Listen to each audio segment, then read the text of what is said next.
სხვათა შორის აი ამ პრობლემებს რაც ევროპაში არის ნაკლებად უკვირდებიან.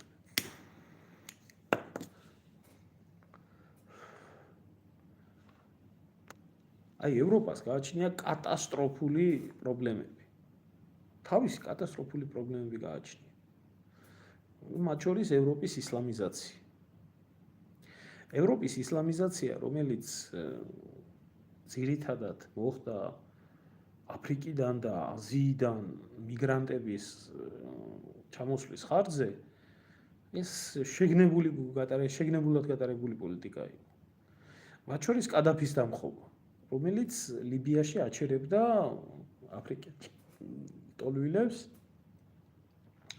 რომელიც პირდაპირ წერდა, რომ ლიბია იყო დებილები ხართ, ახლა ევროპელები და იდიოტები ხართ, რასაც თქვენ აკეთებთ, იმიტომ რომ ეს აფრიკა მალე აღმოჩნდება ევროპაში და თქვენ კაცრავად განიცდით თქვენ თავზე თუ რას წარმოადგენს აფრიკული ემიგრაცია და ისლამიზაცია. საინტერესო იყო იგივე ავღანელი ტოლვილები, ერაყელი ტოლვილები, სირიელი ტოლვილები, რომლებიც მიაღებიეს ევროპას.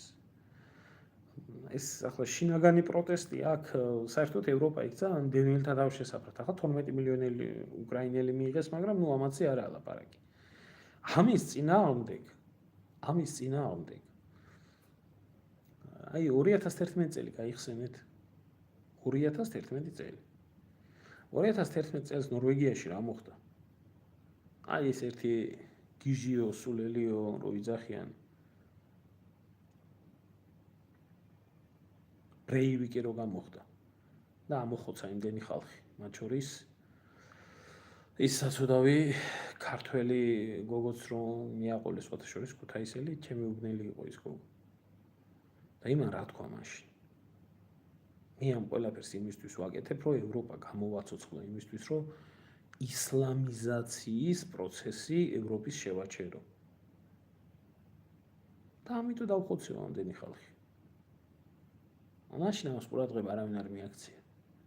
ახლა მის მერე დაახლოებით 14 წელი არის გასული და ყველა ხედავს იმას, რომ ევროპაში ისლამიზაცია ძალიან მაღალ დონეზე არის. პარალელური საზოგადოებები გაჩნდა, ვინც ახლა ევროპაში ცხოვრობს, ძალიან კარგად იცის ეს რას ნიშნავს. და ახლა ამას პლუს თუ 84 მილიონიანი თურქეთი დაემატა, აი მერე ნახე რაც იქნება.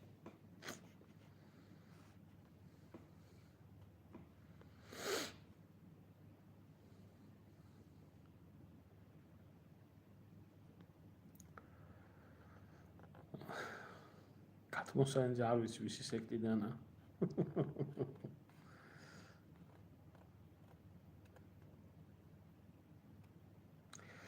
ნუ არ ვიცი ახლა ჩინეთმა რა შეუტია, მაგრამ ფაქტია რომ უკრაინელები იყენებენ იმას რა ქვია, ილონ მასკის სისტემას საკუთარი თავდაცვისთვის.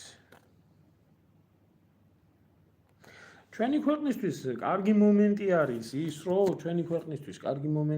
ის, რომ დავიწყოთ ამ საკითხებთან დაკავშირებით დიალოგი, მაგრამ ჩვენ არ გვყავს ქვეყანაში პოლიტიკოსები. ჩვენ გვყავს ბიძინა და ბიძინამადიდებლები, მიშა და მიშამადიდებლები და მონები. ფულზე დამწარებული მონები, რომელსაც აქვს შაბლონური იდიოტური აზროვნება. ჩლუნგური, ავანტყოფური, დებილური, რომელსაც ინტერნაციონალები, რომლებიც საქართველოშიც ძალიან ბლომად არიან შექმნილი მთელი ეს სანაქვე.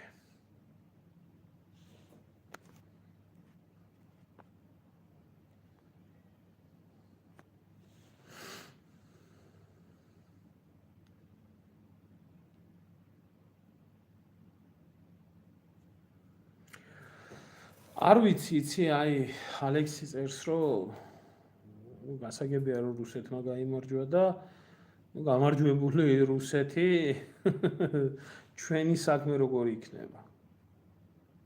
აი როგორ გიპასუხო ალექსი, არ ვიცი. ფაქტია ის, რომ მოლაპარაკებები რაღაც კულუარული მიმდინარეობს რუსეთთან. როგორი მიდის და რა მიდის, არ ვიცი. და ერთი რაღაცაც არის კიდე იცი, საერთოდ კუდის კიცინის პოლიტიკა ყოველთვის არ მოიტანს კარგს. რუსეთის